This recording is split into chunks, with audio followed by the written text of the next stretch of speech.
എല്ലാവർക്കും ലൈവിലേക്ക് സ്വാഗതം.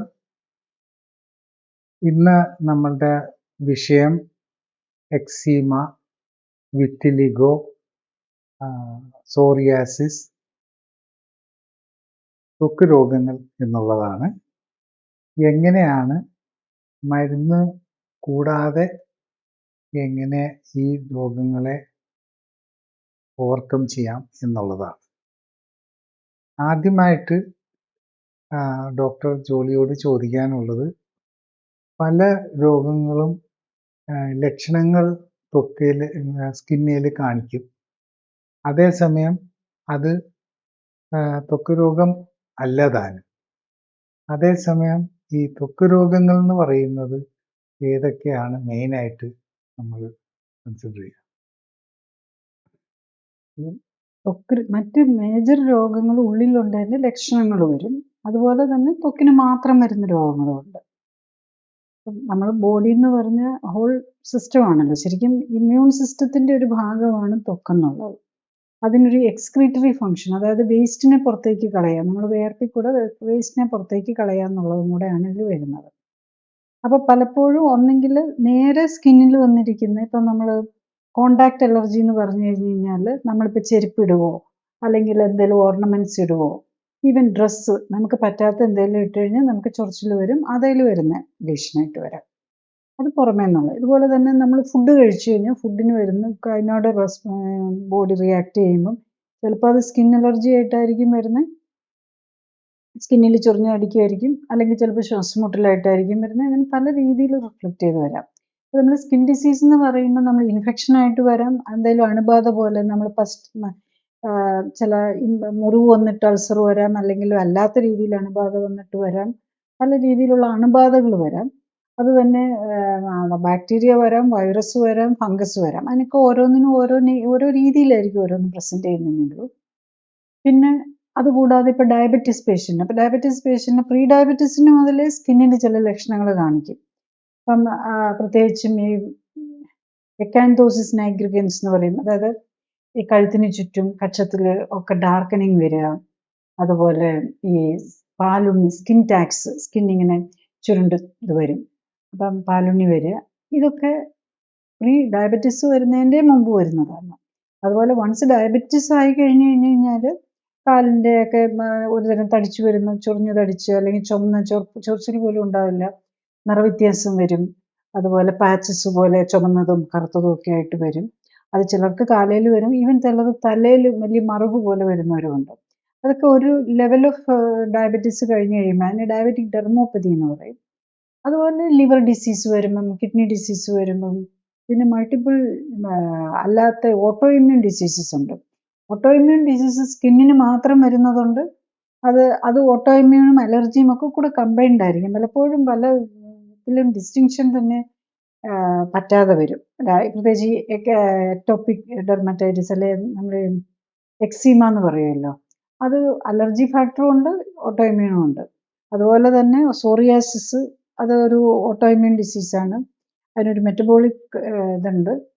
പിന്നെ അങ്ങനെ മൾട്ടിപ്പിൾ രീതിയിൽ, ഈവൻ ക്യാൻസറിന് ചില മാനിഫെസ്റ്റേഷൻസ് സ്കിന്നിൽ വരാം, സ്കിൻ ക്യാൻസറും വരാം. അപ്പം ഇതെല്ലാം കണക്റ്റഡ് ആയിട്ട്, ഒരു രോഗം ഇൻഡിപെൻഡൻ്റ് ആയിട്ടല്ല നിൽക്കുന്നത്.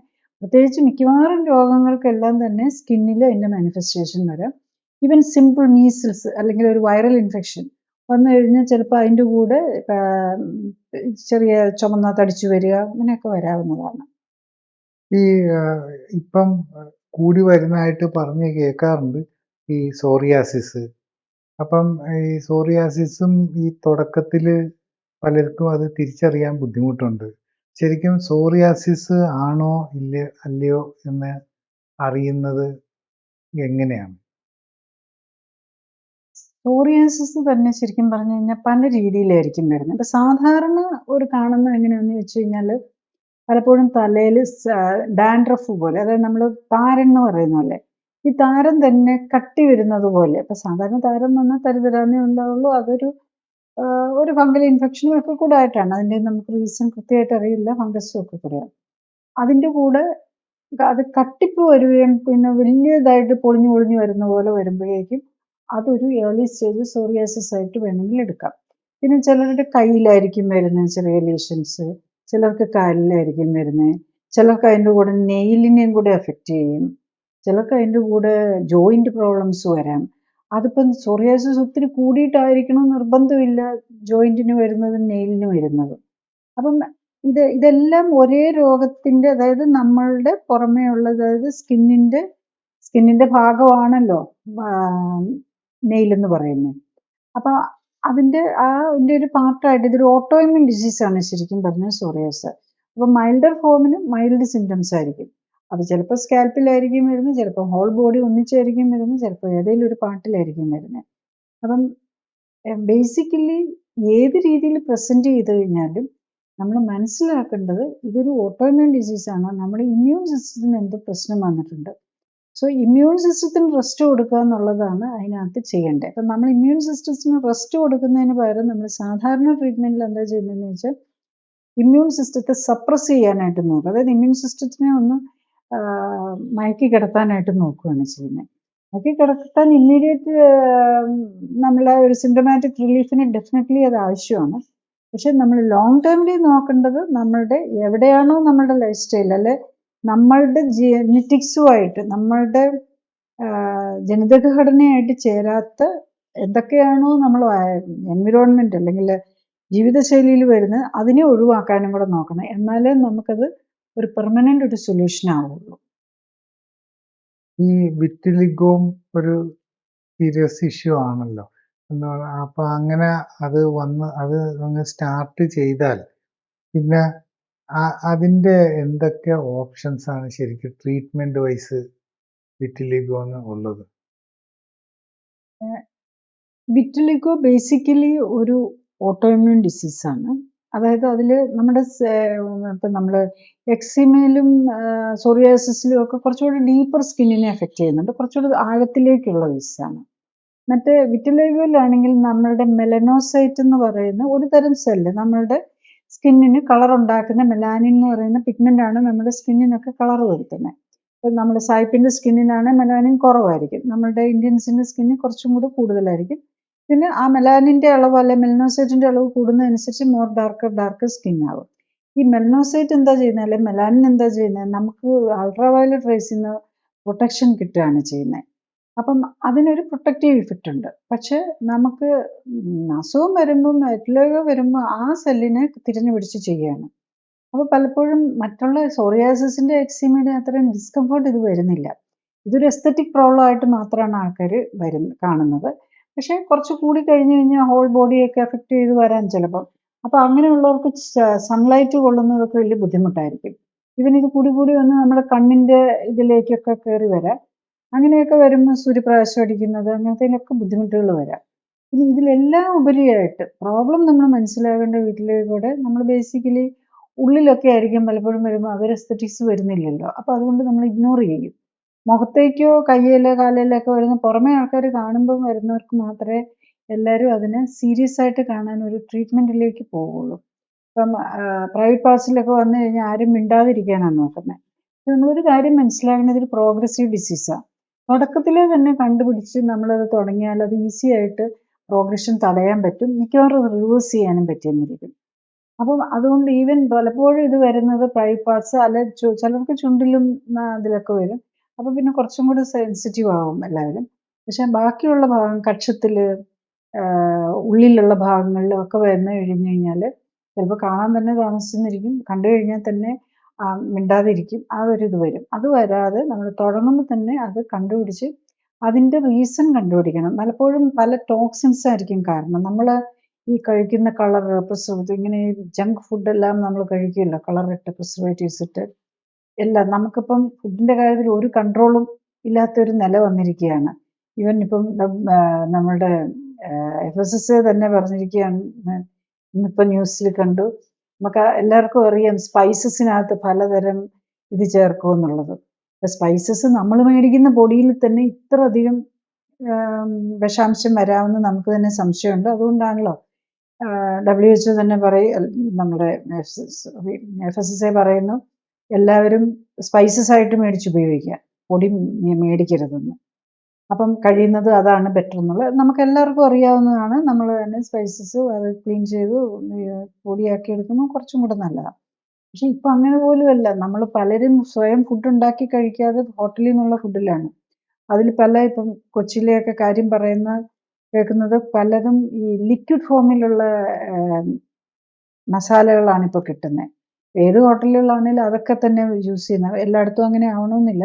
അപ്പം ഈ ലിക്വിഡ് ഫോമിലുള്ളതിനകത്ത് കൂടുതൽ പ്രിസർവേറ്റീവ്സ് വരും. കാരണം വെള്ളവും കൂടെ വരുന്ന പൊടി കേടാകാതെ വെക്കുന്നതിനേക്കാളും ഡിഫിക്കൽട്ടാണ് മറ്റത് കേടാക്കാതെ വെക്കുന്നത്.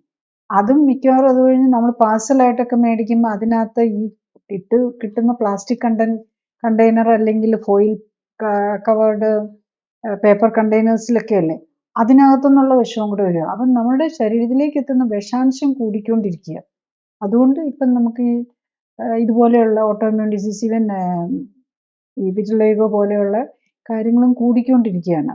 അപ്പം ഇങ്ങനെയൊക്കെ അസുഖങ്ങൾ വരുമ്പം നമ്മൾ മനസ്സിലാക്കണം, നമ്മുടെ വിഷാംശം കൂടുന്നു. അത് എല്ലാ രീതിയിലും നമ്മൾ വിഷാംശം കുറയ്ക്കാനായിട്ടുള്ള പരിശ്രമങ്ങളാണ് നടത്തേണ്ടത്. എയറിലും വെള്ളത്തിലും എല്ലാം ഉണ്ട്. അതൊക്കെ നമുക്കൊരു പരിധി വരെ കൺട്രോൾ ചെയ്യാൻ പറ്റുള്ളൂ. പക്ഷെ ഫുഡിൻ്റെ കാര്യത്തിൽ നമുക്ക് ഒത്തിരി പ്രിക്കോഷൻസ് സെൽഫായിട്ട് മാനേജ് ചെയ്യാൻ പറ്റും. അതാണ് നമ്മൾ കൂടുതൽ കെയർ എടുക്കേണ്ടത്. ഈ വിറ്റിലിഗോയുടെ ഒരു സംശയം എന്താണെന്ന് വെച്ചാൽ, വിറ്റിലിഗോ എന്തെങ്കിലും രീതിയിൽ പൂർണ്ണമായിട്ടും മാറ്റാൻ പറ്റുമോ ഇല്ലയോ എന്നുള്ളതാണ് ചോദ്യം. അത് ഡിപ്പെൻസ് എത്ര എക്സ്റ്റെൻഡ് ആയിട്ടുണ്ടെന്നുള്ളതും പിന്നെ പേഷ്യൻ്റ് എത്ര വില്ലിംഗ് ആണ് കറക്റ്റ് ചെയ്യാനെന്നുള്ളതും. ഈ 2 കാര്യങ്ങൾ മാത്രമാണ്. അപ്പം പലപ്പോഴും എന്താണെന്ന് വെച്ചാൽ ലൈഫ് സ്റ്റൈൽ കറക്റ്റ് ചെയ്യാൻ പലർക്കും മടിയായിരിക്കും. അങ്ങനെ പോയാൽ അവർക്ക് സ്കോപ്പ് കുറവാണ്. പക്ഷേ കറക്റ്റായിട്ട് നോക്കാൻ, അതായത് എൻ്റെ എക്സ്പീരിയൻസ് വെച്ച് പറയാൻ, ഞാൻ ക്ലിനിക്കലി സപ്പോർട്ടഡ് ലൈഫ് സ്റ്റൈൽ കറക്ഷനാണ് ചെയ്യുന്നത്. അതിൽ ഇന്ന ഡിസീസ് എന്നില്ല. ഡയബറ്റീസ് ആണെങ്കിലും ഹൈപ്പർ ടെൻഷൻ ആണെങ്കിലും വിറ്റിലിഗോ ആണെങ്കിലും സോറിയാസിസ് ആണെങ്കിലും നമ്മൾ ബോഡിയാണ് കറക്റ്റ് ചെയ്യാൻ നോക്കുന്നത്. ഇതെല്ലാം കൂടെ ഉണ്ടെങ്കിലും ഒരേപോലെ തന്നെയാണ്. അപ്പം ഡയബറ്റീസും ഉണ്ട്, ഹൈപ്പർ ടെൻഷനും ഉണ്ട്, ഹാർട്ട് ഡിസീസും ഉണ്ട്, അതിൻ്റെ കൂടെ വിറ്റിലിഗോ ഉണ്ട്, അല്ല അതിൻ്റെ കൂടെ സോറിയാസിസ് ഉണ്ട്, അതിൻ്റെ കൂടെ ആർത്രൈറ്റിസും ഉണ്ടെങ്കിലും നമ്മൾ ഒരേ രീതിയിലാണ് മാനേജ് ചെയ്യുന്നത്. നമ്മൾ ബേസിക്കലി ഈ ലൈഫ് സ്റ്റൈൽ മോഡുലേഷൻ എന്ന് പറഞ്ഞു കഴിഞ്ഞാൽ ഇതെല്ലാം ലൈഫ് സ്റ്റൈൽ ഡിസീസിലാണ് പെടുന്നത്. അപ്പോൾ നമ്മൾ ഡയബറ്റീസും ഹൈപ്പർ ടെൻഷനും ഹാർട്ട് ഡിസീസും ആർത്രൈറ്റിസും പിന്നെ ഒരു സോറിയാസോ വിറ്റിലിഗോ കൂടെ ഉള്ള ഒരാൾക്കാണെങ്കിൽ ഓരോന്നിനും ഓരോ രീതിയിലായിരിക്കും. ഡയബറ്റീസിന് ഒരു മരുന്ന്, ഹൈപ്പർ ടെൻഷന് വേറെ 2-3 മരുന്ന്, ഹാർട്ടിന് വേറെ, വിറ്റിലിഗോയ്ക്ക് വേറെ, ഈ രീതിയിലായിരിക്കും പോകുന്നത്. പക്ഷെ ഇതെല്ലാം ബേസ് ഇതിൻ്റെ എല്ലാം കിടക്കുന്നത് ലൈഫ് സ്റ്റൈൽ ഡിസീസാണ്. സോ നമ്മൾ ഈ ലൈഫ് സ്റ്റൈൽ മോഡുലേഷൻ വരുമ്പോഴേക്കും നമ്മൾ ലൈഫ് സ്റ്റൈൽ കറക്റ്റ് ചെയ്യുകയാണ് ചെയ്യുന്നത്. അപ്പോൾ ഡയബറ്റീസ് ആണെങ്കിൽ, ഇപ്പോൾ ടൈപ്പ് 2 ഡയബറ്റീസ് ആണെങ്കിൽ നമുക്ക് തുടങ്ങുമ്പോൾ തന്നെ എത്ര 3-4 ടാബ്ലറ്റും ഇൻസുലിനും ഉണ്ടെങ്കിലും നമുക്ക് നിർത്താം. ഇല്ല ഡയബറ്റീസ് ഇല്ലെങ്കിൽ ഇല്ല, നോ പ്രോബ്ലം. പ്രഷറാണോ ഉള്ളത്, ഓക്കെ, പ്രഷറാണെങ്കിലും നമ്മൾ വിതിൻ മന്ത് നമുക്ക് എത്ര മരുന്നുണ്ടെങ്കിലും തന്നെ കുറച്ചുകൊണ്ടൊന്ന് നിർത്താൻ പറ്റും. അതായത് പേഷ്യൻ്റ് ഫോളോ ചെയ്യണം. ഇതെല്ലാം ആപ്ലിക്കബിൾ ആകുന്നത് പേഷ്യൻ്റ് ഫോളോ ചെയ്യുന്നതിൻ്റെ കൂടെ. അപ്പോൾ വിറ്റിലിഗോ ഉള്ള പേഷ്യൻ്റ് ആണെങ്കിൽ വിറ്റിലിഗോയ്ക്ക് വലിയ ബുദ്ധിമുട്ടില്ലല്ലോ, എസ്തെറ്റിക് പ്രോബ്ലം മാത്രമേ ഉള്ളല്ലോ. അതുകൊണ്ട് ഇപ്പം ഒരു 10 kilo over weight, 15 kilo over weight ഉള്ള ഒരാളാണെങ്കിൽ ഡയറ്റിൽ അപ്പോൾ കാലറി കുറയ്ക്കണം, അങ്ങനെ കുറേ കാര്യങ്ങളുണ്ട്. ജങ്ക് ഫുഡ് ഒഴിവാക്കണം. ഇപ്പോൾ ചിലപ്പം പലപ്പോഴും ചിലർക്കൊക്കെ കാണാൻ റൈസ് അലർജിയാണ്. റൈസും ചിലപ്പം റൈസും വീറ്റും പറ്റില്ലായിരിക്കും. അപ്പോൾ പിന്നെ എന്ത് കഴിക്കും എന്നൊക്കെ ഉള്ളൊരു ചോദ്യം വരും. റൈസും വീറ്റും അല്ലാതെ നമുക്ക് ഇഷ്ടംപോലെ ഫുഡ് ഐറ്റംസ് ഉണ്ട്. അതിലേക്ക് മാറി അതനുസരിച്ച് ചേഞ്ച് ചെയ്യാനും നമ്മുടെ ബോഡിയെ കറക്റ്റ് ചെയ്യാനും ശ്രമിക്കാൻ പറ്റുമെന്നുണ്ടെങ്കിൽ തുടക്കത്തിലാണെങ്കിൽ കംപ്ലീറ്റ് റിവേഴ്സ് ചെയ്യാൻ പറ്റുമെന്നിരിക്കും. പിന്നെ അത് ഈ പറയുന്ന പോലെ നമുക്ക് എന്താണോ അവരെ പ്രൊവോക്കേറ്റ് ചെയ്യുന്നത്, അവരുടെ ഇമ്മ്യൂൺ സിസ്റ്റത്തെ എന്താണോ പ്രൊവോക്കേറ്റ് ചെയ്യുന്നത് അതിനെ കണ്ടുപിടിക്കണം. ഇമ്മ്യൂൺ സിസ്റ്റത്തിന് റെസ്റ്റ് കൊടുക്കണം.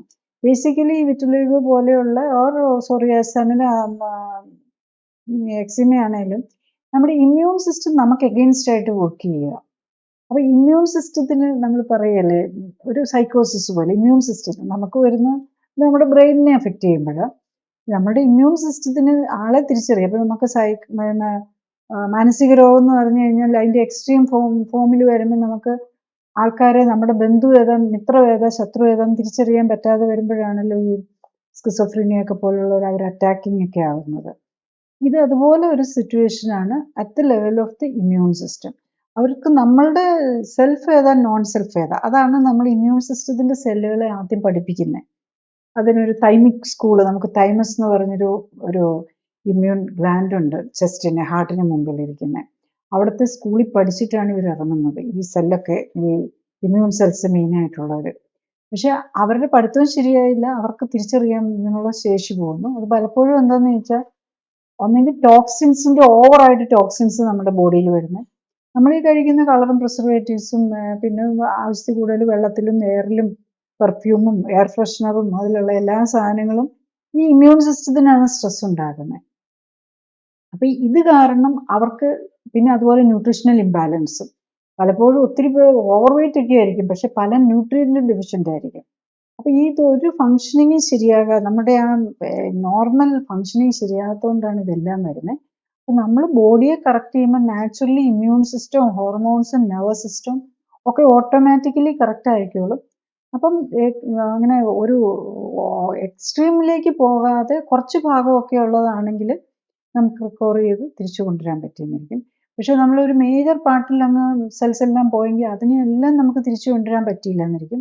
പക്ഷെ അവിടെയും ട്രീറ്റ്മെന്റ് കൊണ്ടുള്ള ബെനിഫിറ്റ് എന്താണെന്ന് വെച്ചാൽ, ഈ ഒരു ഓട്ടോ ഇമ്മ്യൂൺ രോഗം വന്നു കഴിഞ്ഞാൽ മറ്റുള്ള ഓട്ടോ ഇമ്മ്യൂൺ രോഗങ്ങൾ വരാം, അതുപോലെ നമുക്ക് അലർജി വരാം, അതുപോലെ ക്യാൻസറിലേക്ക് പോകാനുള്ള, അതായത് ഒരു രോഗമുള്ളവർക്ക് മറ്റു രോഗങ്ങൾ വരാം.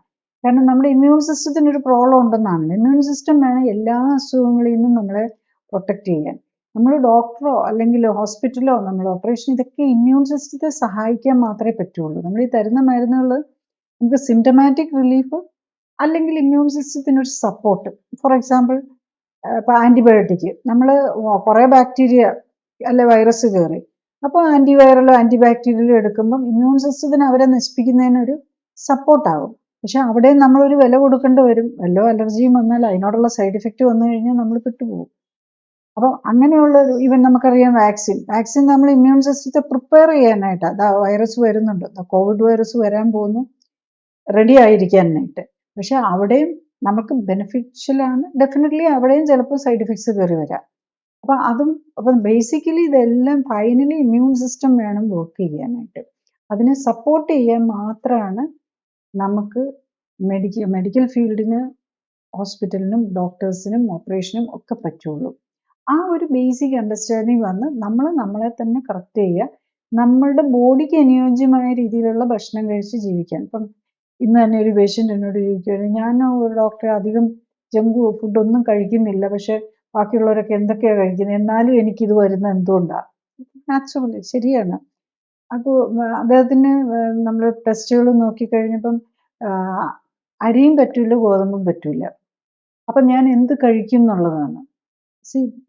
ഒരു ഒരു ഒരു 10-25 വയസ്സുള്ള ഒരാൾക്ക് അതൊരു വെരി ചോദ്യമാണ്. നമുക്കൊരു ഹോട്ടലിൽ കയറി അരിയും ഗോതമ്പും അല്ലാത്ത എന്താ കഴിക്കാൻ കിട്ടുക?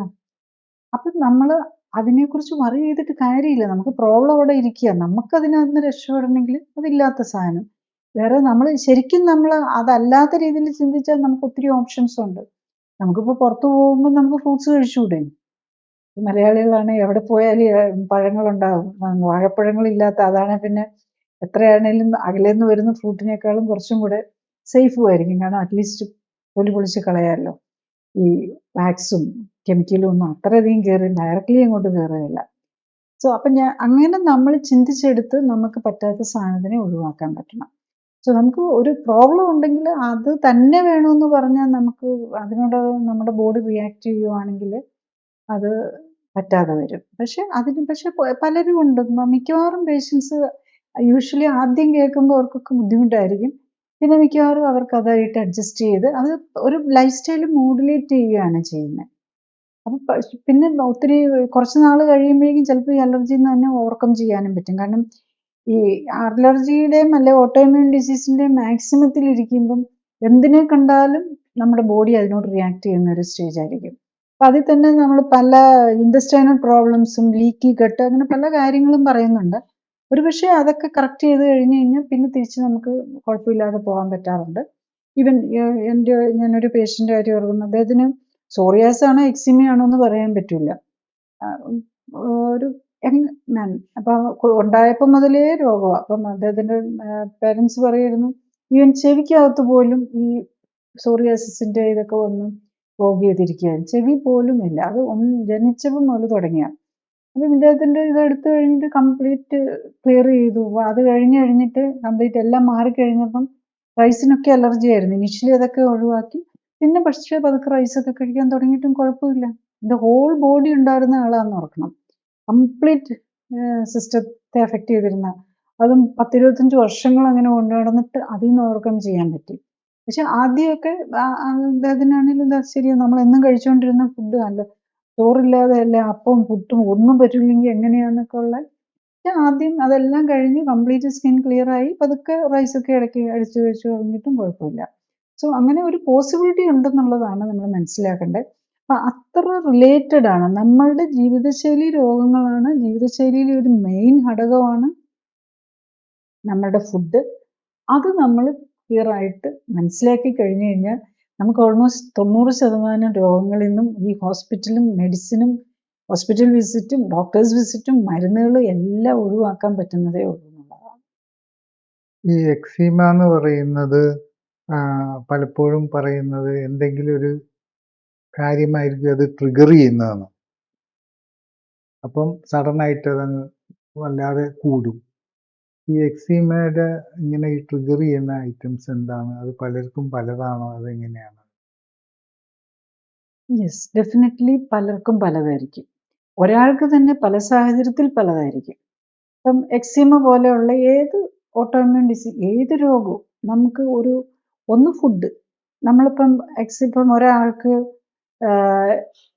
അലർജി, ഇപ്പം റൈസ് നമ്മൾ ജനിച്ചപ്പം മുതൽ കഴിച്ചുകൊണ്ടിരിക്കുന്ന കാണുമ്പോൾ അവർ അറിയത്തേ ഇല്ല റൈസാണ് ഇതിനകത്ത് പ്രശ്നം ഉണ്ടാക്കുന്നതെന്ന്. ആ എക്സിമയുടെ കാര്യത്തിൽ വരുമ്പോൾ റൈസ് നമ്മൾ എന്നും കഴിച്ചുകൊണ്ടിരിക്കുന്നില്ല. അതുപോലെ പാല്, കുഞ്ഞുങ്ങൾ ഉണ്ടാകുമ്പോൾ മുതൽ ബ്രസ്റ്റ് മിൽക്ക് കഴിച്ചല്ലേ ജീവിക്കുന്നത്. ആ ബ്രസ്റ്റ് മിൽക്കിലെ കസീനോ അല്ലെങ്കിൽ ഏതെങ്കിലും ഒരു പ്രോട്ടീൻ, ഫാറ്റോനോട് അലർജി ഉണ്ടെങ്കിൽ മതി. എല്ലാവരും എപ്പോഴും ലാക്ടോസ് അലർജി, ലാക്ടോസ് ഇൻടോളറൻസ് മാത്രമേ ചിന്തിക്കുകയുള്ളൂ.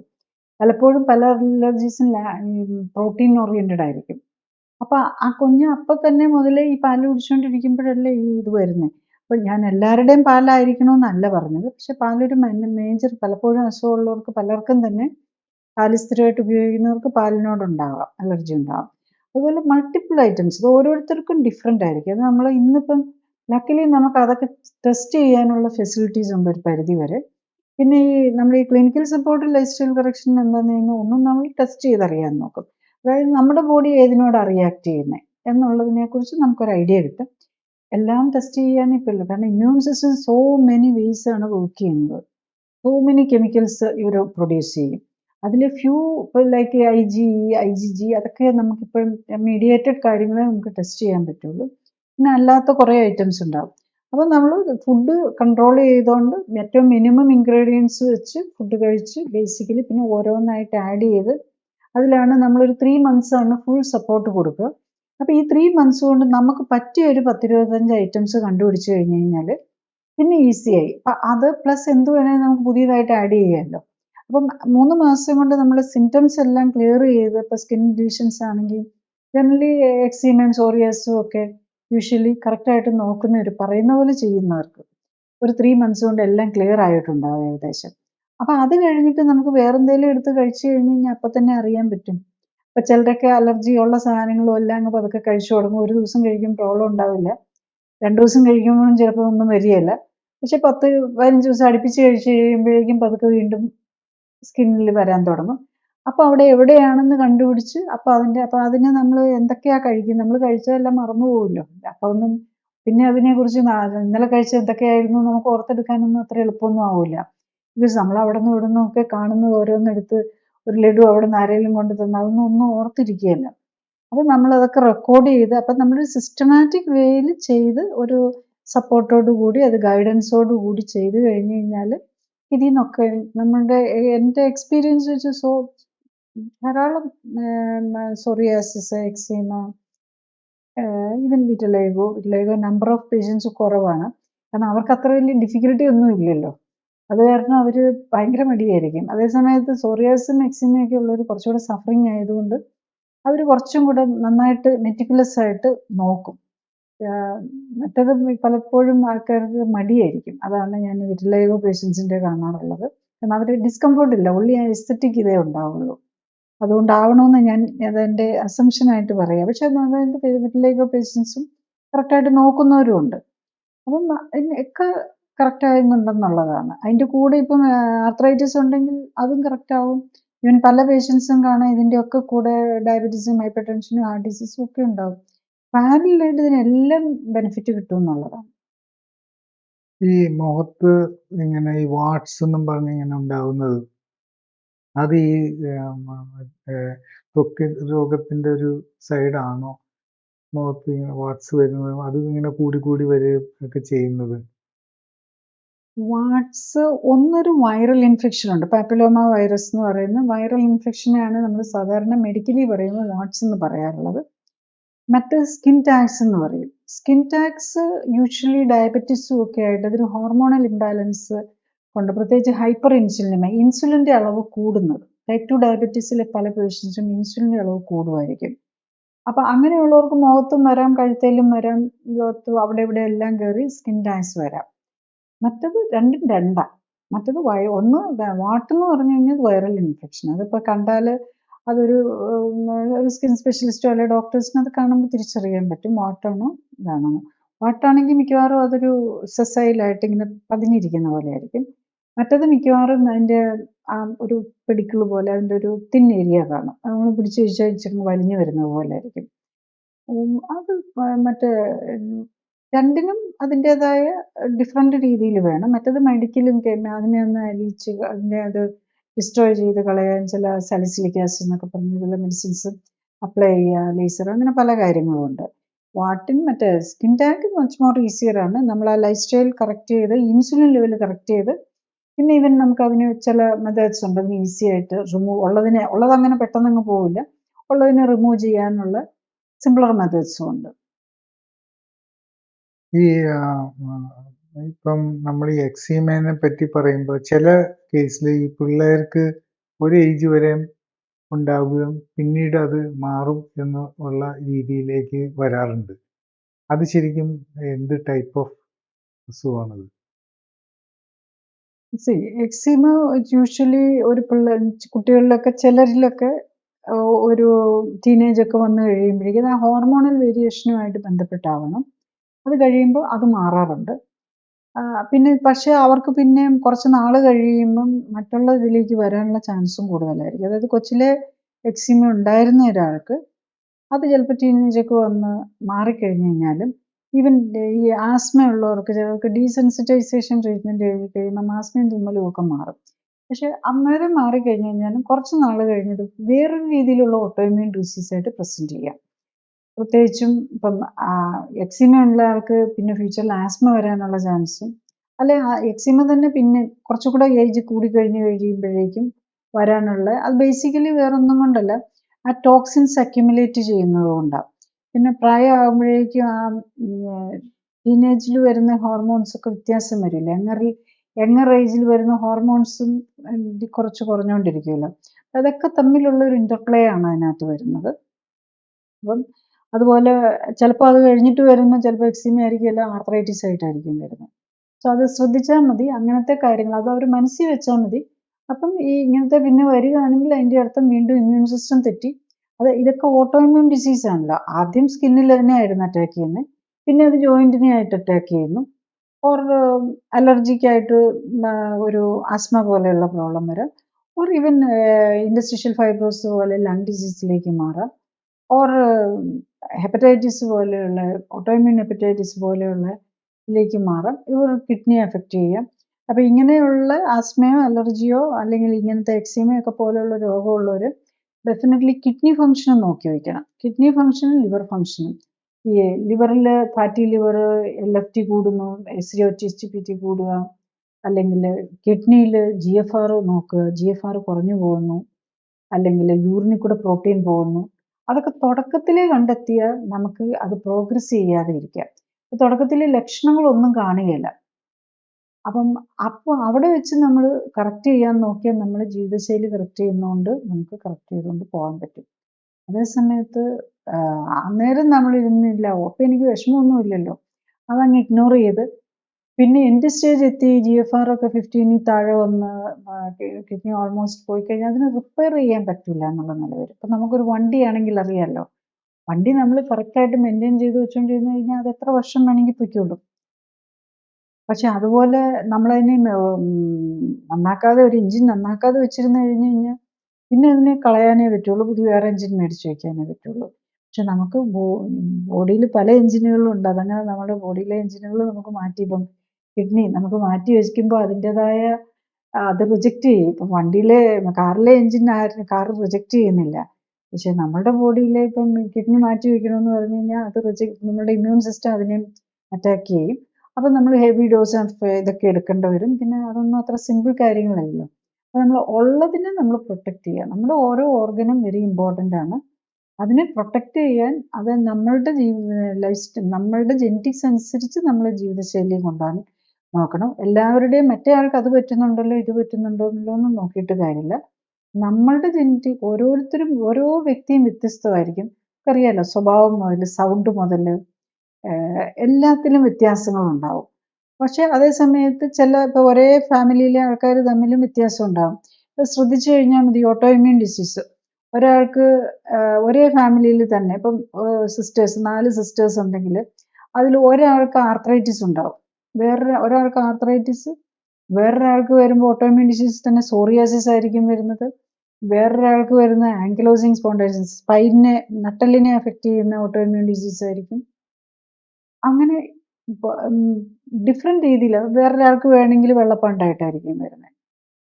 അപ്പം ഇങ്ങനെ ഡിഫറെൻറ്റ് രീതിയിൽ ഒരേ ഇത് തന്നെ നമുക്ക് ജെനറ്റിക്സ് കിട്ടിയിരിക്കുന്നത് ഇവരുടെ ഒരേ സിസ്റ്റേഴ്സ്, ഒരേ ഫാമിലി 4 സിസ്റ്റേഴ്സിനാണെങ്കിൽ ജെനറ്റിക്സ് ഒന്നാണ്. പക്ഷെ ഓരോരുത്തരുടെയും ഡിസീസ് പ്രസൻറ്റ് ചെയ്യുന്ന 4 രീതിയിലായിരിക്കും. അതിന് കാരണം എന്താണെന്ന് വെച്ചാൽ 4 പേരും രണ്ട് ജീവിതശൈലിയും വ്യത്യാസം ഉണ്ടാവും. ഒരാൾ തിരുവനന്തപുരത്താണെങ്കിൽ ഒരാൾ കോഴിക്കോട്ടായിരിക്കും, ഒരാൾ അമേരിക്കയിലായിരിക്കും ജീവിക്കുന്നത്. അപ്പോൾ അതനുസരിച്ച് അവിടുത്തെ ജീവിത സാഹചര്യങ്ങളും അനുസരിച്ച് മാറി എന്നിരിക്കും. ചിലപ്പോൾ ഇവർക്ക് മറ്റേ ആൾക്കും കിട്ടിയിട്ടുണ്ടാകും, പക്ഷെ മറ്റേ ഒരാൾ നന്നായിട്ട് പെർഫെക്റ്റ് ആയിട്ട് മെയിൻറ്റെയിൻ ചെയ്യുന്നുണ്ടെങ്കിൽ അവർക്ക് ഇതൊന്നും വന്നില്ല എന്നിരിക്കും. അപ്പം നമ്മൾ എങ്ങനെ നമ്മളുടെ ബോഡിയെ മെയിൻറ്റെയിൻ ചെയ്യുന്നു, നമ്മുടെ എക്സ്പോഷർ, എൻവിറോൺമെൻറ്റൽ എക്സ്പോഷർ, എൻവിറോൺമെൻറ്റ് അല്ലെങ്കിൽ ലൈഫ് സ്റ്റൈല്, പിന്നെ നമ്മുടെ ജെനറ്റിക്സിൽ പ്രോബ്ലം ഉണ്ടെന്നും പറഞ്ഞുകൊണ്ട് എല്ലാവർക്കും അസുഖം വരണമെന്നും യാതൊരു നിർബന്ധവും ഇല്ല. നമ്മളതെങ്ങനെ നമ്മളുടെ ബോഡി നമ്മൾ എത്ര കറക്റ്റ് ന്യൂട്രീഷൻ കിട്ടുന്നു, എത്ര പോയിസൺ നമ്മളുടെ ബോഡിയിലേക്ക് ചെല്ലുന്നുണ്ട്, ഇതിനെയൊക്കെ ബേസ് ചെയ്തായിരിക്കും റിസൾട്ട് വരുന്നത്, രോഗം മാനിഫെസ്റ്റ് ചെയ്യുന്നുണ്ടോ എന്നുള്ളത് വരുന്നത്. ഈ സ്ലീറോഡെർമ എന്ന് പറയുന്ന അസുഖം ഇതേപോലെ തന്നെ ത്വക്കയിൽ കാണും, അറിയാനായിട്ട് സാധിക്കുമെന്ന് പറയുന്നു. അതിനെന്തെങ്കിലും ട്രീറ്റ്മെൻറ്റ് ഓപ്ഷൻസ് ഉണ്ടോ? സ്ലീറോഡെർമ ശരിക്കും ഒരു ഓട്ടോഇമ്മ്യൂൺ ഡിസീസാണ്.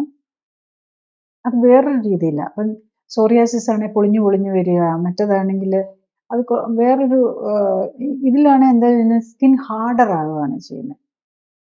അത് ചിലപ്പം വന്ന് അൾസർ വരാം. അപ്പം ഞാൻ അതിൽ ഒരു പേഷ്യൻ്റ് തന്നെ എക്സാമ്പിൾ പറയാം, എൻ്റെ ഒരു എക്സ്പീരിയൻസിലുള്ളത്. സ്ലീറോഡെർമ. ഇപ്പം ഈ പേഷ്യൻ്റ് എന്തായിരുന്നു എന്ന് ചോദിച്ചു കഴിഞ്ഞ് കഴിഞ്ഞാൽ അവർക്ക് 37 വയസ്സേ ഉള്ളൂ. ആ കുട്ടി എൻ്റെ അടുത്ത് വരുമ്പോൾ ആക്ച്വലി അവർ ഓൾറെഡി ബൈപ്പാസ് സർജറിക്ക് സ്ലീറോഡെർമ 10-15 വർഷം മുമ്പ് ഡയഗ്നോസ് ചെയ്ത അവർ എൻ്റെ അടുത്ത് വരുമ്പോൾ ഒരു 3-4 ആയിട്ടുള്ള ബൈപ്പാസ് കഴിഞ്ഞിട്ട്, വെരി എന്നാണെന്ന് ഓർക്കണം. അതിൻ്റെ കൂടെ അപ്പം അവർക്ക് എങ്ങനെയെങ്കിലും അതിനകത്തുനിന്ന് മാറിക്കിട്ടണം. അതുപോലെ ഈ ഹാർട്ടിൻ്റെയൊക്കെ ബൈപ്പാസ് ഒക്കെ ചെയ്തവർക്ക് കുറേ മരുന്നുണ്ടാവില്ല. അതുകൂടാതെ അവർ ഡയബറ്റിക് ആണ് ഓൾറെഡി. പിന്നെ അവരുടെ കാലയിൽ ഭയങ്കര വേദനയുടെ അൾസറുണ്ട്. അപ്പോൾ ഇത് ഈ സ്ക്ലിറോഡെർമയുടെ ഭാഗമായിട്ട് വന്നിരിക്കുന്ന ഒരു നോൺ ഹീലിംഗ് അൾസർ പോലെ നിൽക്കുകയാണ്.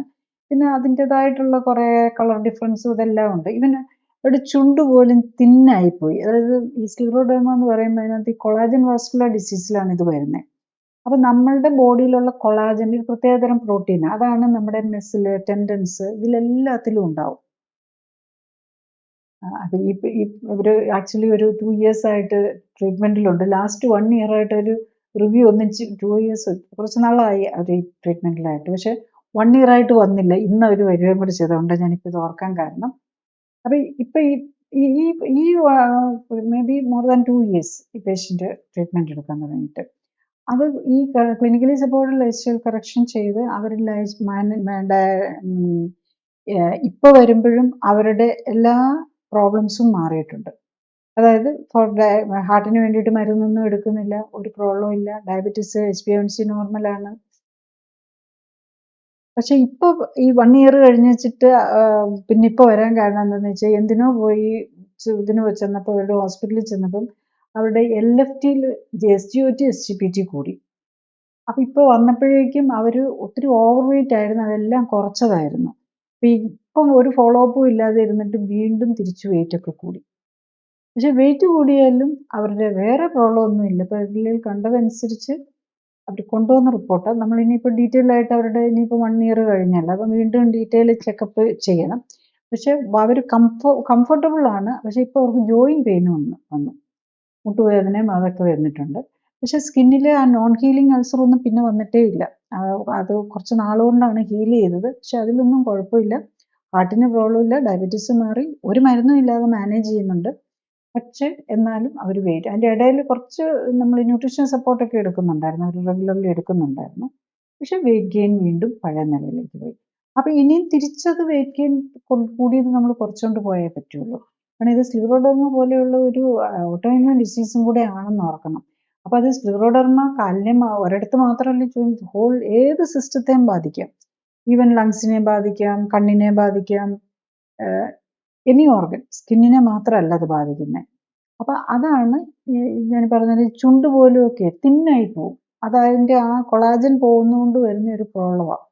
അപ്പോൾ അതാണ് നമ്മൾ ആ പേഷ്യനെ കാണുമ്പോൾ പെട്ടെന്ന് നമ്മൾ നോട്ട് ചെയ്യുന്ന അതാണ് പോയി ഇങ്ങനെ ഇരിക്കുന്നതെന്ന്. അപ്പം that's it. Collagen vascular disease മറ്റേ സ്ക്ലിറോഡെർമ ആണെങ്കിലും ഈവൻ അങ്ങനത്തെ പേഷ്യൻസ് ഒക്കെ എപ്പോഴും ഓർക്കുക, ഹാർട്ടിന് ബൈപ്പാസും ഒക്കെ വേണ്ടി വരാം. അപ്പം അതിനു മുമ്പ് തന്നെ നമ്മൾ ബൈപ്പാസിൻ്റെ ഒന്നും ആവശ്യമില്ല. പിന്നെ ആ കുട്ടിയുടെ ആണെങ്കിൽ അമ്മ പറയുമായിരുന്നു, അന്ന് അതിന് മുമ്പ് ഞാൻ അറിഞ്ഞിരുന്ന ഈ ബൈപ്പാസ് ഒന്നും ചെയ്യേണ്ട വരില്ലായിരുന്നല്ലോ അന്ന്. അപ്പം ഈ ലാസ്റ്റ് 2 years ആയിട്ട് അവർക്ക് അത്ര പെർഫെക്റ്റ് ആയിട്ടൊന്നും മാനേജ് ചെയ്യുന്നില്ലെങ്കിൽ പോലും ഒരു കുഴപ്പമില്ലാതെ കൊണ്ടുപോകാൻ പറ്റുന്നുണ്ട്. കാരണം അതിനകത്ത് ചില ഫുഡുകൾ അതൊക്കെ ഇങ്ങനത്തെയൊക്കെ ഒഴിവാക്കാൻ എല്ലാം പെർഫെക്റ്റ് ആയിട്ട് നോക്കിയില്ലെങ്കിലും കുറേ കാര്യങ്ങളേലും പാർഷ്യലിയിലും മാനേജ് ചെയ്യും. അതുകൊണ്ടാണ് അങ്ങനെ കൊണ്ടുപോകാൻ പറ്റുന്നത്. അപ്പം അത് പോസിബിളാണ്. ഇവൻ അതേ ഉള്ളൂ, മാർഗ്ഗമുള്ളൂ. സ്ക്ലിറോഡെർമയ്ക്കൊന്നും മോഡേൺ മെഡിസിനിൽ പ്രത്യേകിച്ച് മരുന്നൊന്നും പറയാനില്ല. ഇമ്മ്യൂണോസപ്രസൻസ് കൊടുക്കാം. പിന്നെ ഹാർട്ടിന് രക്തക്കുഴലുകൾ ചുരുങ്ങുകയാണ് ചെയ്യുന്നത്. അപ്പോൾ ചുരുങ്ങി ബ്ലോക്ക് ആവുകയാണ് ഇങ്ങനെ. അപ്പോൾ ബൈപ്പാസ് ചെയ്യാം. അങ്ങനെ കുറച്ച് കാര്യം. ഇപ്പോൾ സ്കിന്നിനാണെങ്കിൽ ഇപ്പോൾ നോൺ ഹീലിംഗ് അൾസർ വന്നു കഴിഞ്ഞ് കഴിഞ്ഞാൽ ഒരു സ്കിൻ ഗ്രാഫ്റ്റ് നോക്കാം. പക്ഷെ ഗ്രാഫ്റ്റ് നോക്കിയാലും അവരുടെ ഹോൾ സ്കിന്നിൽ എവിടെയെങ്കിലും ഇങ്ങനെയുള്ളവർക്ക് നമ്മളൊരു ഗ്രാഫ്റ്റ് ചെയ്യണമെങ്കിൽ വേറൊരിടത്തു നിന്ന് എടുത്തു വേണ്ടേ ഗ്രാഫ്റ്റ് ചെയ്യാൻ. അപ്പോൾ അവിടെ പ്രശ്നമാവും എടുക്കാൻ പോകുന്ന സ്ഥലം. സോ അങ്ങനെ പ്രോബ്ലംസ് ആണ് ശരിക്കും. നമുക്ക് അതിനൊരു ക്യൂർ എന്ന് പറയാൻ ഇല്ല. പക്ഷെ അത് ബേസ് എന്താണെന്ന് ചോദിച്ചാൽ മരുന്നിൻ്റെ കുഴപ്പം കൊണ്ടല്ല, കുറവ് കൊണ്ടല്ലല്ലോ നമുക്ക് അസുഖം വന്നിരിക്കുന്നത്. ജീവിതശൈലിയാണ് അവിടുത്തെ പ്രശ്നം. നമ്മളുടെ ജെനറ്റിക്സും ജീവിതശൈലിയാണ്. അപ്പം ജെനറ്റിക്സിനനുസരിച്ച് അല്ലെങ്കിൽ നമ്മളുടെ ജനിതക ഘടന അനുസരിച്ച് അതിൻ്റെ ഒരു പോരായ്മകൾ ഉണ്ടെങ്കിൽ അതനുസരിച്ച് ജീവിക്കാൻ പഠിക്കുക. ഈ മോർഫിയ എന്ന് പറയുന്ന അസുഖം ഇതുപോലെ തന്നെ ഈ സ്ക്ലിറോഡെർമ പോലെ തന്നെയാണോ? അത് എന്താണ് അതിൻ്റെ ട്രീറ്റ്മെന്റ് പാറ്റേൺ? മോർഫിയ ബേസിക്കലി എന്താ അവരുടെ സിംറ്റംസ് എന്താന്ന് പറയുന്നത് അവര് ചോദിച്ചേക്കുന്നതാണ് ഇങ്ങനെ മോർഫിയയുടെ ഒരു ആസ്പെക്ട് അവർ ചോദിച്ചു എന്ന് മാത്രമേ ഉള്ളൂ. അപ്പം എക്സാക്ട്ലി മോർഫിയ എന്ന് പറഞ്ഞിട്ട് എന്താന്ന് മനസ്സിലായില്ല. ചെക്ക് ചെയ്യേണ്ടി വരും. ബേസിക്കലി അതിൽ ഏത് ഗ്രൂപ്പിൽ വരുന്നതാണെന്നാണ്. മോസ്റ്റ് പ്രോബ്ലി ഇതിന്റെ പേര് കേട്ടിട്ട് എനിക്ക് തോന്നുന്നു ഏതെങ്കിലും ഒരു ഓട്ടോഇമ്യൂൺ ഡിസീസിന്റെ പേരായിരിക്കണം. അപ്പം ഏത് അസുഖമാണെങ്കിലും നമുക്കിപ്പോൾ നമ്മൾ ഈ clinically supported life style correction, ഇതിപ്പോൾ ഓട്ടോഇമ്യൂൺ ഡിസീസ് ആണെങ്കിലും നമ്മളൊരു ഫ്യൂ കാറ്റഗറി ഓഫ് ഡിസീസാണ് നമുക്ക് അതിൽ വരുന്നുള്ളൂ. ഐദർ ഇൻഫെക്ഷൻ ആകാം, അല്ലെങ്കിൽ അലർജി ആകാം, അല്ലെങ്കിൽ ഓട്ടോഇമ്യൂൺ ഡിസീസ് ആകാം, അല്ലെങ്കിൽ മെറ്റബോളിക് ഡിസോർഡർ ആകാം, അല്ലെങ്കിൽ ക്യാൻസർ ആകാം, അല്ലെങ്കിൽ ഒരു ഡീജനറേറ്റീവ് ഡിസീസ് ആകാം. ഇത്രയും കാര്യങ്ങൾ അതിനകത്ത് വരുന്നുള്ളൂ. ഇതിൽ ഏത് ഗ്രൂപ്പിൽ, ഇത്രയും ഗ്രൂപ്പുകളിലൊക്കെ അസുഖങ്ങൾ വരാൻ പറ്റുള്ളൂ. അത് പല പേരുകളിലും പല വയസ്സ് വെച്ച് എവിടെ വരുന്നു എന്നൊക്കെ വെച്ചിട്ട് ഓരോരോ പേരുകൾ. ഇപ്പം കാര്യം ഇത്രയും 5 ഗ്രൂപ്പേ ഉള്ളെന്ന് പറഞ്ഞു കഴിഞ്ഞാലും ഓട്ടോഇമ്യൂൺ ഡിസീസ് തന്നെ മോർ ദാൻ 200 കാണും. അലർജിക് ഡിസോർഡറിൻ്റെ തന്നെ നമ്മൾ സ്കിന്നിൽ വരുന്ന ഡിസോർഡർ തന്നെ എടുത്തു കഴിഞ്ഞ് കഴിഞ്ഞാൽ മേ ബി 300 ഇപ്പം ഗൂഗിളിൽ തന്നെ നോക്കിക്കഴിഞ്ഞാൽ ഹൺഡ്രഡ്സ് ഓഫ് ഡിസീസ് പേരുകളുണ്ടാവും. അത് ഏതാണെന്നുള്ളതിന് ഇമ്പോർട്ടൻസ് വരുന്നില്ല.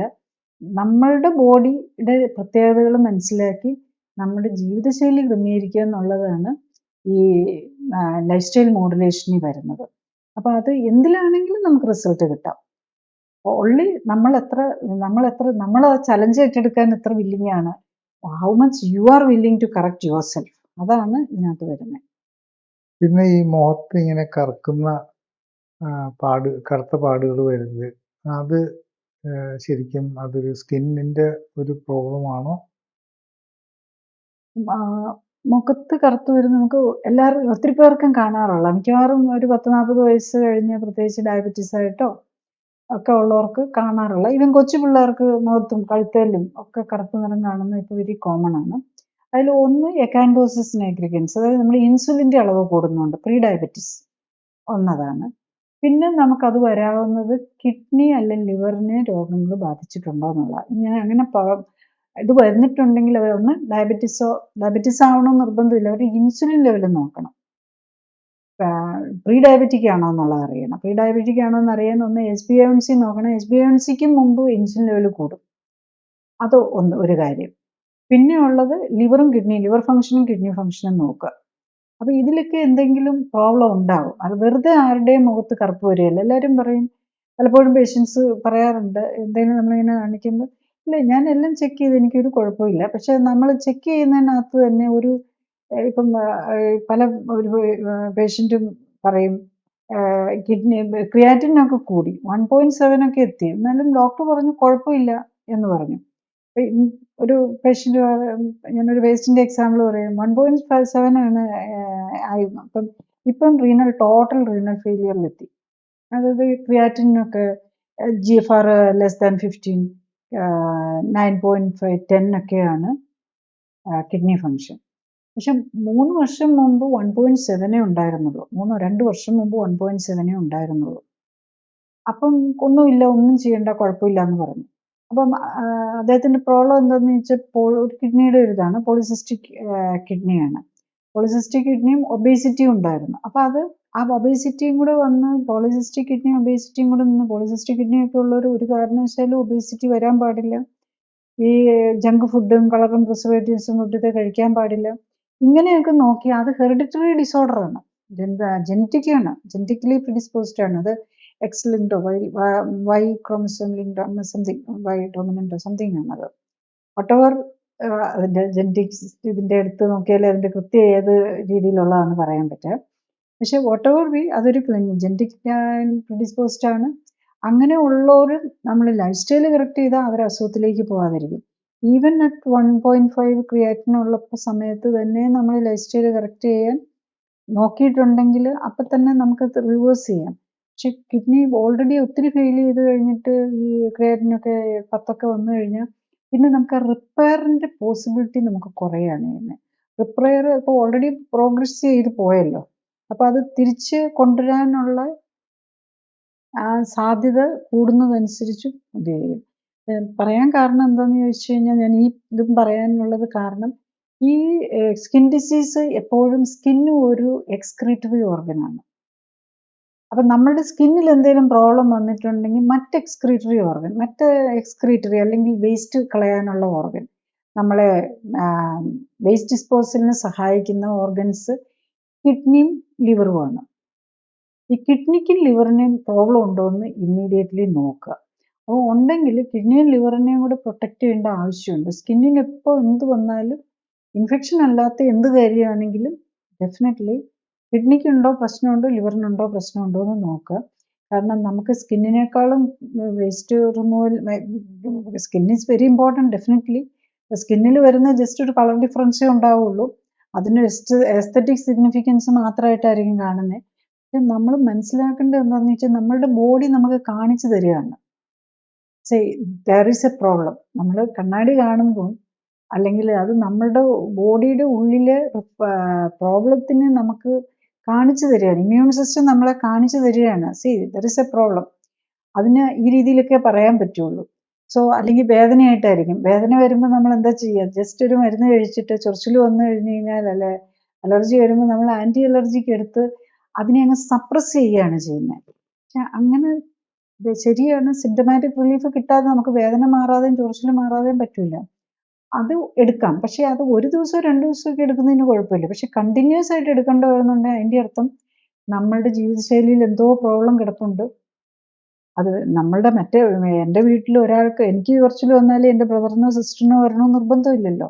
അതും കൂടെ നമ്മൾ മനസ്സിലാക്കണം. അപ്പോൾ ഓരോരുത്തരും ഓരോ രീതിയിലാണ്. അപ്പോൾ എനിക്ക് പറ്റാത്തത് എന്തോ വരുന്നുണ്ട്, മറ്റുള്ളവർക്ക് കുഴപ്പമുണ്ടാവില്ല. അപ്പോൾ അത് ഏതാണെന്ന് കണ്ടുപിടിച്ച് തന്നെ നമ്മൾ അവോയ്ഡ് ചെയ്യാൻ നോക്കി നമ്മുടെ ബോഡിയെ പ്രൊട്ടക്റ്റ് ചെയ്യാൻ ശ്രമിക്കണം. അപ്പം അതിൽ ഈ സ്കിൻ ഡിസീസ് ഉള്ളവർ പ്രത്യേകം ശ്രദ്ധിക്കുക. ലിവറിനും കിഡ്നിക്കും പ്രോബ്ലം ഉണ്ടോ എന്ന് നോക്കുക. ലിവറും കിഡ്നിക്ക് എന്തെങ്കിലും ചെറുതായിട്ടെങ്കിലും പ്രോബ്ലം ഉണ്ടോ എന്നാണ് നോക്കേണ്ടത്. അത് ഫെയിൽ ചെയ്തിട്ടുണ്ടോ എന്നല്ല നോക്കണ്ടേ. ക്രിയാറ്റിൻ കൂടി GFR <15 ആയിട്ടുണ്ടോ എന്നല്ല. GFR 80ലേക്ക് 90ക്ക് താഴെ വന്നാൽ തന്നെ അപ്പം തന്നെ അതിന് കെയർ എടുക്കുക. അതുപോലെ ഫാറ്റി ലിവർ കാണുമ്പോൾ തന്നെ കെയർ എടുക്കുക.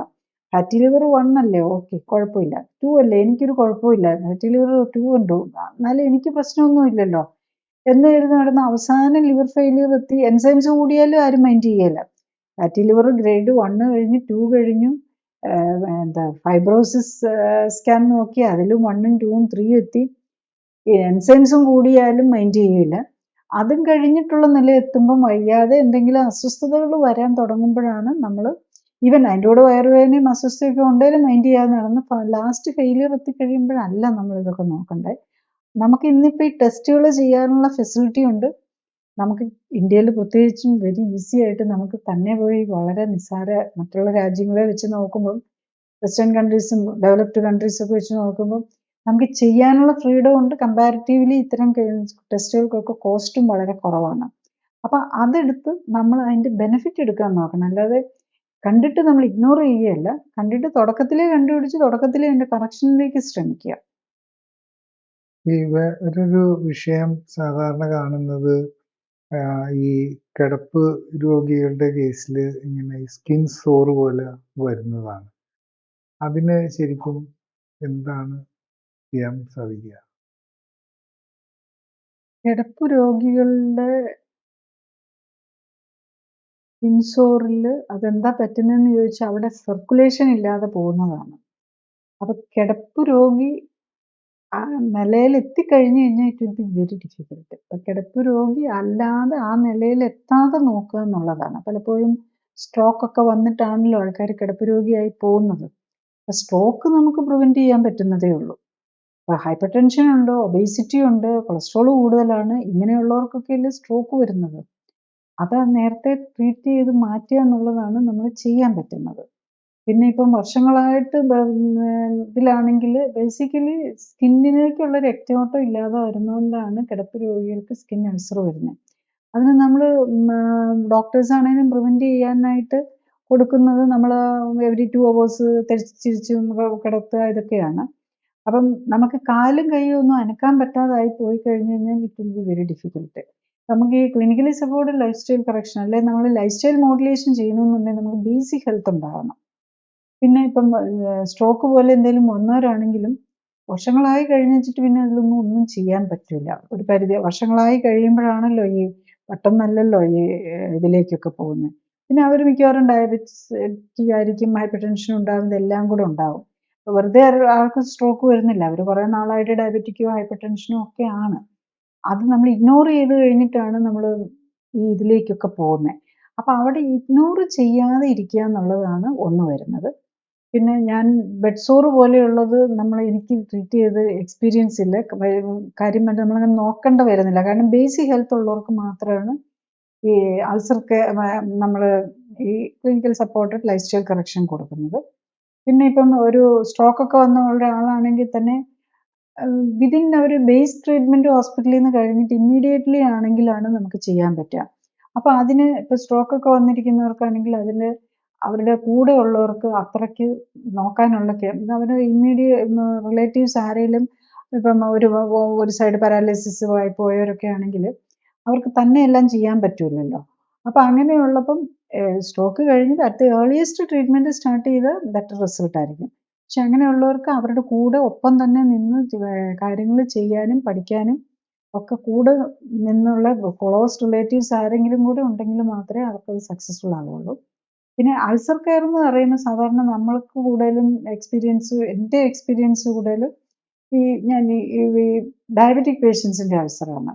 ഡയബറ്റിക് പേഷ്യൻസിൻ്റെ അൾസറിൽ നമ്മൾ സ്പെഷ്യൽ ന്യൂട്രീഷണൽ ഓയിൽ വെച്ചിട്ടുള്ള ഡ്രസ്സിങ്ങും സ്പെഷ്യൽ ക്ലീനിങ് മെത്തേഡ്സും ഒക്കെ യൂസ് ചെയ്ത് വളരെ ഇപ്പം അവിടെ ആ ഡയബറ്റീസിൻ്റെ ആ ലോക്കൽ മാത്രമല്ല ഇമ്പോർട്ടൻറ്റ്, അവിടെ ഷുഗർ കൺട്രോൾ ചെയ്യുക എന്നുള്ളതാണ് ഏറ്റവും ഇമ്പോർട്ടൻറ്റ് വരുന്നത്. അതിനൊപ്പം അതിനൊക്കെ അൾസർ കെയറും കൂടെ കൊടുത്തു കഴിയുമ്പം മിക്കവാറും ഇതിന് മന്ത് തന്നെ മിക്കവാറും എല്ലാവരുടെയും അൾസർ ഹീലിംഗ് നന്നായിട്ട് തന്നെ കിട്ടാറുണ്ട്. Usually within A month. ചെറിയ അൾസറൊക്കെ ആണെങ്കിൽ വിതിൻ എ മന്ത് തന്നെ അത് ഹീൽ ചെയ്യും. പിന്നെ ലോങ് സ്റ്റാൻഡിങ് ആണെങ്കിൽ കുറച്ചും കൂടെ സമയമെടുത്തും കുറച്ചുകൂടെ ഡീപ്പറായിട്ടുള്ള ഈവൻ മസിൽ വരെയൊക്കെ പോയിട്ടുള്ളവരുടെയൊക്കെ ആകുമ്പോൾ കുറച്ചും കൂടെ 2 or 3 months. എല്ലാം ഡിപ്പെൻസ് ഡയബറ്റിക് കൺട്രോളാണ്. യൂഷ്വലി ഈ ലൈഫ് സ്റ്റൈൽ മോഡുലേഷനിൽ നമ്മൾ ഈ ട്രീറ്റ്മെൻ്റ് ആയിട്ട് ക്ലിനിക്കൽ സപ്പോർട്ട് കൊടുക്കുമ്പം കറക്റ്റായിട്ട് നോക്കുന്നയാളാണ് within 24 to 48 hours sugar control ആയിട്ടുണ്ടാവും. അവൻ്റെ HbA1c ഇപ്പം നമ്മൾ എവറി വീക്കാണ് HbA1c തന്നെ നോക്കുന്നത്. വളരെ ഫാസ്റ്റായിട്ട് HbA1cയും കറക്റ്റഡ് ആവും വരും. അങ്ങനെയുള്ളവർക്ക് അതേ സ്പീഡ് തന്നെ നമുക്ക് അതായത് എത്ര ഫാസ്റ്റായിട്ട് HbA1c കറക്റ്റ് ആവുന്നു, അല്ലെ ബ്ലഡ് ഷുഗർ കറക്റ്റ് ആവുന്നു, അതേ സ്പീഡ് തന്നെയായിരിക്കും ഈ അൾസർ മാറാനായിട്ടും. അതുപോലെ എൻ്റെ കൂടുതൽ എക്സ്പീരിയൻസ് ഉള്ളത് ഈ വെരിക്കോസ് അൾസറാണ്. വെരിക്കോസ് അൾസറിനും ഇതേപോലെ തന്നെയാണ്. ഈ വെരിക്കോസ് വെയിൻ്റെ ഓപ്പറേഷനും ഇഞ്ചക്ഷനും ഒക്കെ ചെയ്യാത്തവർക്കാണെങ്കിൽ മച്ച് ഫാസ്റ്റർ ആയിരിക്കും. അത് ഈ പല പ്രാവശ്യം സ്ലിറോതെറാപ്പിയും ലേസറും ഗ്ലൂ തെറാപ്പിയൊക്കെ ചെയ്തവർക്ക് ഇത്തിരിയും കൂടി പാടായിരിക്കും. അപ്പോൾ അങ്ങനത്തെ കാര്യങ്ങളൊന്നും മറ്റേ വെരിക്കോസ് വെയിൻ ഉള്ളവരോടും പറയാം. അതും ഒരു സ്കിൻ ഡിസീസിൻ്റെ ഭാഗമാണ്. വെരിക്കോസ് വെയിൻ ഉള്ളവർക്കും പലപ്പോഴും എക്സീമ ഉണ്ടാകും കാലയിൽ. അതാണ് വെരിക്കോസ് വെയിൻ കൂടി വന്നു കഴിയുമ്പോഴേക്കും ഒരു എക്സീമ പോലെയുള്ള ഒരു ഇതിലേക്കാണ്. അതും ഒരു അലർജിയും ഓട്ടോ ഇമ്മ്യൂണും ഒക്കെ കൂടെ മിക്സ്ഡാണ് ഇതൊക്കെ. അപ്പം അങ്ങനെയുള്ളൊരു വെരിക്കോസ് വെയിൻ പേഷ്യൻസും പ്രത്യേകിച്ചും ഈ സർജിക്കലായിട്ടും ഈ ഗ്ലൂ തെറാപ്പി അതൊക്കെ അവിടെയെല്ലാം നമ്മൾ ഉള്ള രക്തക്കൊഴലുകളെല്ലാം കൂടി ഡിസ്ട്രോയിഡ് ആക്കുക, നശിപ്പിക്കുകയാണ് ചെയ്യുന്നത്. അതിനൊരു എസ്തറ്റിക് ഇഫക്റ്റാണ് അവിടെ വരുന്നത്. അതായത് വീർത്തിരിക്കുന്നതിന് അതിനകത്തേക്ക് മരുന്ന് ഇഞ്ചെക്ട് ചെയ്തിട്ട് അതിനെ ചുരുക്കി കളയുക. അപ്പം ബ്ലഡ് ഇതിലേ ഓടും, ബ്ലഡിന് കയറിപ്പോകാനുള്ള സ്ഥലം വേണ്ടേ. അപ്പം ഇത് ചെയ്ത് കഴിഞ്ഞിട്ട് 1-2 വർഷം നമ്മളൊരു എസ്തറ്റിക് ഇമ്പോർട്ടൻസ് കൊടുത്ത് പോയി സർജറി ചെയ്യും. സർജറി ചെയ്ത് കഴിഞ്ഞ് 2-3 വർഷം കഴിയുമ്പോഴേക്കായിരിക്കും ഇതവിടെ കാലയിലൊക്കെ കളർ മാറി പൊട്ടാനും അൾസറിലേക്കൊക്കെ പോകുന്നത്. ഇവൻ എൻ്റെ എക്സ്പീരിയൻസിൽ ഇത്തരം പേഷ്യൻസ് ഒക്കെ റെക്കറൻ്റ് അൾസർ, അതാണ് എക്സ്ട്രീം, അതായത് ലാസ്റ്റ് സ്റ്റേജ് 6 എന്ന് പറയുന്നതാണ് വെരിക്കോസ് വെയിൻ്റെ എൻഡ് സ്റ്റേജ് ആയിട്ട് വരുന്നത്. അത്തരം പേഷ്യൻസിൻ്റെ പോലും അൾസർ മാറി ക്ലിയർ ചെയ്യാൻ പറ്റാറുണ്ട്. അപ്പം വെരിക്കോസ് അൾസേഴ്സും ഇതുമൊക്കെ ഈസി ആയിട്ട് നമുക്ക് മാനേജ് ചെയ്യാം. അതിലൊക്കെ നമ്മൾ ന്യൂട്രീഷണൽ ബേസ്ഡ് ആയിട്ടുള്ള സപ്പോർട്ട് തന്നെ വെച്ചുകൊണ്ട് ഇത് ചെയ്യാൻ പറ്റും. പക്ഷേ മറ്റേ ബെഡ് റിഡൻ പേഷ്യൻസിൻ്റെ കാര്യത്തിൽ, കാരണം അവർക്ക് ലൈഫ് സ്റ്റൈൽ കറക്റ്റ് ചെയ്യാൻ നമുക്ക് എക്സസൈസ് ചെയ്യാനും പറ്റില്ലല്ലോ. അപ്പോൾ അതുകൊണ്ട് തന്നെ ഇതിന് അത്ര വാല്യൂ വരുന്നില്ല, ഈ രീതിയിൽ പറ്റില്ല. അപ്പോൾ നമ്മൾ അവിടെ എത്താതെ നമ്മൾ സ്ട്രോക്ക് വരാതെ നമ്മളെ പ്രഷറും ഒബേസിറ്റിയും ഡയബറ്റീസും ഉള്ള സ്റ്റേജിൽ തന്നെ നമ്മൾ കറക്റ്റ് ചെയ്താൽ നമുക്ക് ഒരു പരിധി വരെ നമ്മുടെ ഒരു 90% സ്ട്രോക്ക് നമുക്ക് ഒഴിവാക്കാൻ പറ്റുന്നതേ ഉണ്ടാവുള്ളൂ. അപ്പം അതിലാണ് നമ്മൾ ശ്രദ്ധിക്കേണ്ടത്. ഈ ത്വക്ക് രോഗങ്ങളിൽ ഒരെണ്ണം ഈ എക്ടോപിക് ഡെർമറ്റൈറ്റിസ് എന്ന് പറയുന്നത് ഭയങ്കരമായിട്ട് ഈ ചൊറിച്ചിലായിട്ട് കാണാറുണ്ട്. അപ്പം അത് ശരിക്കും ഏത് രീതിയിലാണ് ട്രീറ്റ് ചെയ്യാൻ സാധിക്കുക? അതും വേറൊരു ഫോമാണ്. ശരിക്കും അതിന് നമ്മുടെ ഏറ്റവും സൂപ്പർഫിഷ്യൽ ലെയർ ഓഫ് ദ സ്കിന്നിലേക്കുള്ള ഒരു ഓട്ടോഇമ്യൂൺ ഡിസീസ്, ഓട്ടോഇമ്യൂൺ അലർജി. അപ്പം അലർജി എന്ന് പറയുമ്പോൾ നമുക്ക് ചില ഭക്ഷണത്തിനോട് ഇതായിട്ടായിരിക്കും. അപ്പോൾ അത് നമ്മളുടെ ഇമ്മ്യൂൺ സിസ്റ്റം തന്നെ നമ്മൾ ഈ കഴിക്കുന്ന ഭക്ഷണം തന്നെ നമ്മളുടെ സ്കിന്നിലേക്ക് വരുന്നു. അത് നമ്മുടെ ഇമ്മ്യൂൺ സിസ്റ്റം അതിനെ അറ്റാക്ക് ചെയ്യുന്നു. ഇതാണ് ഇതിനകത്ത് വരുന്നത്. സെയിം പ്രിൻസിപ്പിൾ തന്നെയാണ് ഇതിനകത്തും വരുന്നത്.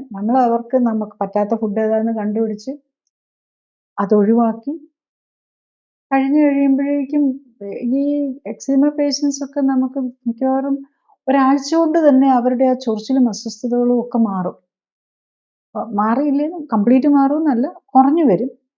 സ്കിന്ന് നോർമലായി വരാൻ കുറച്ചും കൂടെ സമയമെടുക്കും. ഈവൻ ചില പേഷ്യൻസ് ഒക്കെ ഉണ്ട്, ഞാൻ ഇപ്പോഴും ഓർക്കുന്ന ഒരാൾ, ഒരു ഊസിങ്, ശരിക്കും അയാൾ മുഖത്ത് തന്നെ ഡ്രസ്സിങ് വെച്ചിട്ട് ആദ്യം വരുന്നത്.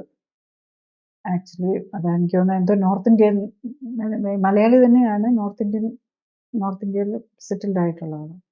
അദ്ദേഹം അവിടെ നിന്ന് വരുമ്പോൾ, ആദ്യം വരുമ്പം ഈ നെറ്റിയിൽ തന്നെ ഒരു ഡ്രസ്സിങ് വെച്ചിട്ടുണ്ട്. ബിക്കോസ് ഇത് ഊസ് ചെയ്തുകൊണ്ടിരിക്കുക, അത് ഹോൾ ബോഡിയും അഫക്റ്റഡ് ആണ്, ഉറങ്ങാൻ പറ്റുന്നില്ല. പലപ്പോഴും അങ്ങനെ ആയിരിക്കും.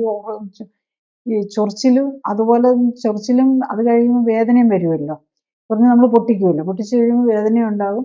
അപ്പോൾ ഉറക്കം തന്നെ കിട്ടുന്നുണ്ടാവില്ല. അപ്പം അങ്ങനെയുള്ള സ്റ്റേജിലായിരിക്കും പേഷ്യൻസ് പലരും വരുന്നത്. അത് ഈ സോറിയാസിസ് പേഷ്യൻ്റ്, എക്സിമ പേഷ്യൻസ് ഒക്കെ ഇതാണ്. അപ്പോൾ നമ്മൾ മിക്കവാറും തുടങ്ങി കഴിയുമ്പോൾ തന്നെ അവർ വിതിൻ ഒരാഴ്ച കഴിഞ്ഞ് വരുമ്പോൾ തന്നെ അവർ സിംറ്റമാറ്റിക്കലി ഒത്തിരി റിലീഫ് വന്നിട്ടുണ്ടാകും. പിന്നെ പറ്റാത്ത സാധനം ഏതാണെന്ന് നോക്കി, ഞാൻ അദ്ദേഹത്തിൻ്റെ കാര്യം ഓർക്കുന്നു, അദ്ദേഹം എനിക്കൊന്ന് റൈസും വീറ്റ് അലർജി ആയിരുന്നു. പിന്നെ അദ്ദേഹം പറഞ്ഞ് നോർത്ത് ഇന്ത്യയിലൊക്കെ പിന്നെ അവൈലബിൾ ആണല്ലോ ജോവർ, അതിലേക്ക് ഡയറ്റ് മാറ്റി, പിന്നെ പറ്റാത്ത സാധനമൊക്കെ ഒഴിവാക്കി വെരി കംഫർട്ടബിളി. അത് എനിക്കൊന്ന് ഇടയ്ക്ക് ഇയർലി ഒക്കെ കേരളത്തിൽ വരുമ്പോൾ വന്ന് റിവ്യൂ ഒക്കെ ചെയ്തിട്ട് പോകും, കംഫർട്ടബിളി പോകുന്നുണ്ട്. പിന്നെ അല്ലെങ്കിൽ ഇടയ്ക്ക് എന്തെങ്കിലും ഒരു പ്രോബ്ലം വരുമ്പം സപ്പോർട്ട് ന്യൂട്രിയൻ്റ് ഒക്കെ, അതാണ് നമ്മൾ ഇതിനകത്ത് ഈ clinically support life style correction ചെയ്ത് കഴിയുമ്പോഴാണ്.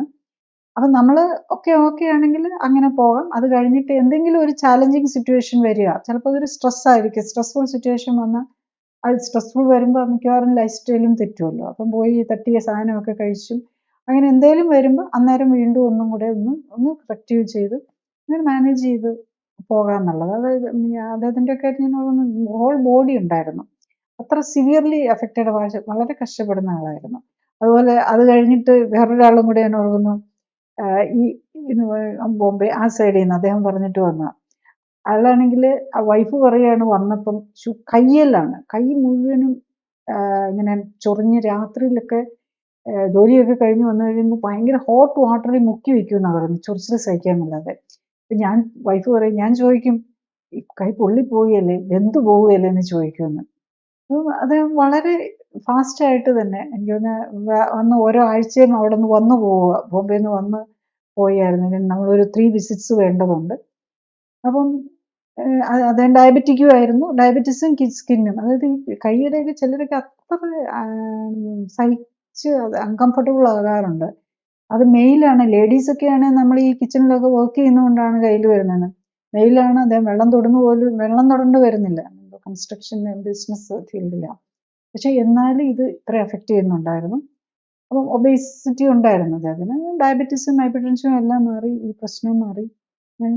സിംപ്ലി പലർക്കും പിന്നെ പലപ്പോഴും പലരെയും ചില 2-3 വർഷങ്ങൾ കഴിഞ്ഞിട്ടായിരിക്കും ചിലപ്പോൾ കാണുന്നത്. കാരണം അതുവരെ അവർ മാനേജ് ചെയ്തു, പിന്നെ കുറേ എല്ലാം തെറ്റിക്കഴിയുമ്പോൾ പിന്നെ പതുക്കെ വരുമായിരിക്കും ചെയ്യുന്നത്. സോ ഇറ്റ് ഈസ്, ശരിക്കും പറഞ്ഞു കഴിഞ്ഞാൽ ഈ അസുഖങ്ങളൊക്കെ നമുക്ക് വളരെ സിമ്പിളായിട്ട്, പക്ഷെ നമ്മളതിൻ്റെ ഇതെല്ലാം ലൈഫ് സ്റ്റൈൽ ഡിസീസാണ്. ലൈഫ് സ്റ്റൈലിൽ എവിടെയാണ് പ്രോബ്ലം എന്ന് കണ്ടുപിടിച്ച് അത് കറക്റ്റ് ചെയ്യണം. അപ്പം സിമ്പിളായിട്ട് നമുക്ക് സൊല്യൂഷൻ കിട്ടുമെന്നുള്ളതാണ്. നമ്മുടെ ലൈവിൻ്റെ സമയം ഇവിടെ അവസാനിക്കുകയായി. അടുത്ത ആഴ്ച ഇതേ സമയം വേറൊരു വിഷയവുമായിട്ട് വരുന്നതായിരിക്കും. നന്ദി, നമസ്കാരം.